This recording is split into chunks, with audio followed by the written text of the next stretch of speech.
One of the first major benefits from asking great questions and the impact is that it's going to lower your stress level. It's actually going to kill the anxiety that you have in your life because you're becoming more other person focused.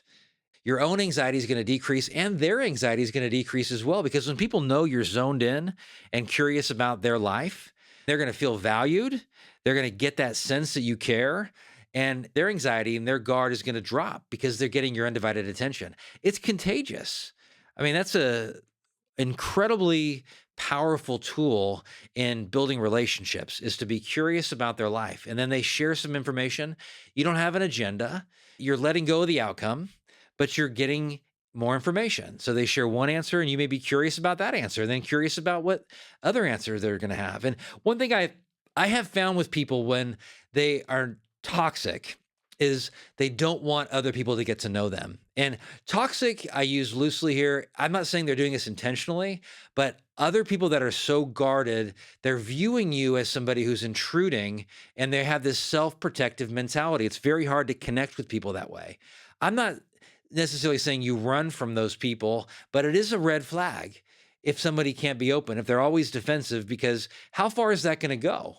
Are they going to see everything as somebody digging and prodding and trying to get into their life? And what are they afraid of? Why do they have such? Maybe they have legitimate reasons for having a very thick wall up because they've been hurt in the past, but why are they treating you that way, even when they don't actually know you? I like to say that somebody you know is healthy when they give everybody a fair shot, those curious people in your life. So for you, think about this. If I know I was talking to my friend who's a therapist. I had him on the show, actually. He was on an episode about relationship building activities, Brent, and we had coffee yesterday. And we were talking about a specific situation where he had a client who really wanted to reach a goal in his life and he wants to grow professionally. And he knows some calls that he could actually make to reach out to friends that could help him in the process here, but he keeps procrastinating on those calls. And Brent was describing it as like this phone for his client weighs 1,000 pounds.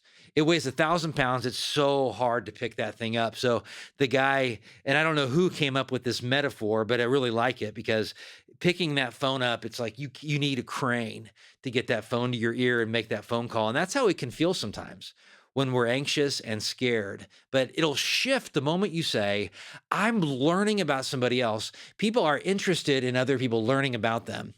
Some of the best career advice I give to people that I love giving is when you're interested in knowing about somebody else's career and you want to network, be curious. You can ask people to learn about their career, not to ask for a job, but just to learn about what they do in their job. It's a very indirect, casual way of getting to know how other people function in their job. Most people, you're going to have a receptive party when you're interested in their career and just want to ask them questions and take them out for a cup of coffee.